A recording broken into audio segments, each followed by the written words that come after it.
It was a historic day at the Grenada Houses of Parliament as the first elected national youth parliamentarians were sworn in. These 14 young leaders were successfully elected in the recently held national youth elections and were tasked with an opportunity to represent the young people in their constituencies on a national level for the next 2 years. During the ceremony, they were presented with their assigned parliamentary portfolios and took the oath of office. The 14 young people also gave their maiden speech as official national youth parliamentary representatives. These young individuals are focused on making a difference in the lives of young people they will represent. GBN spoke to a few of the representatives outside of Parliament about what they will tackle first within their respective constituencies. First elected National Youth Prime Minister Joshua Andal said now that they have taken the oath of office, fulfilling the needs of their constituents is what he hopes can be achieved by the end of their 2-year stint.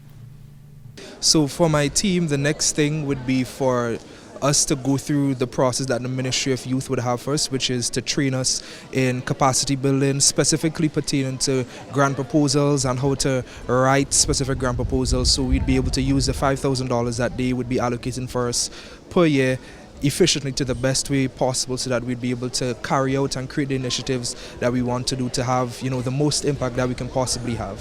And my first point of duty, now that I'm sworn in, would be to first of all develop, like I mentioned in my speech, to develop something similar to a youth council within my constituency, with individuals representing different parts of the constituency, the different villages and communities. So I'd be able to have not only a better understanding as to the different, I would say, difficulties, what they're facing, their struggles, but they would be able to help me assist in carrying out the specific projects that I like to carry out.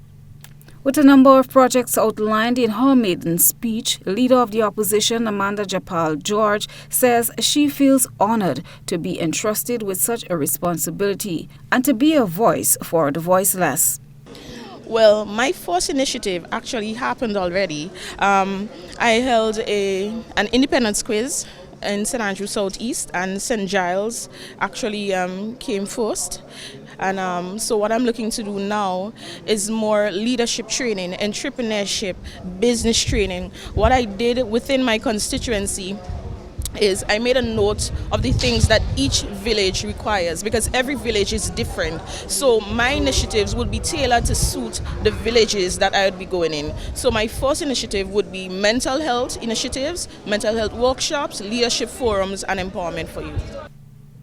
Parliamentary Representative for St. George South, Jonathan Mitchell, said today marked a very important milestone for him, indicating that he was a bit nervous at first, but quickly overcame it. Financial literacy will be his first point of duty.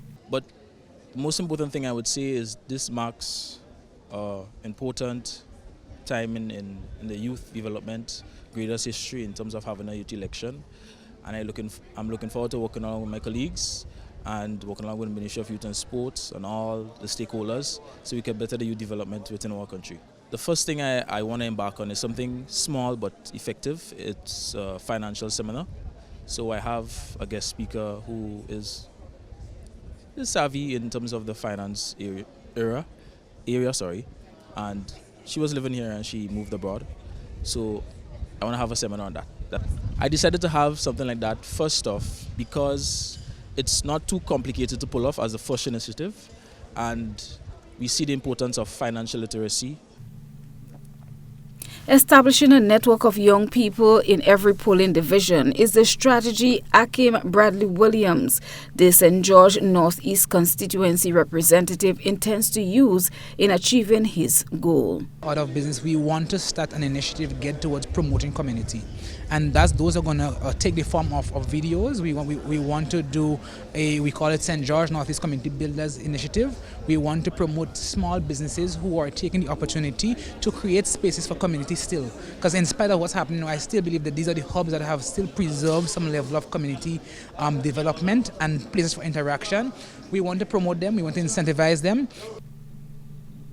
To help them in implementing projects in their constituencies, each parliamentarian will receive a community support grant of EC $5,000. Chrislina John, GBN News.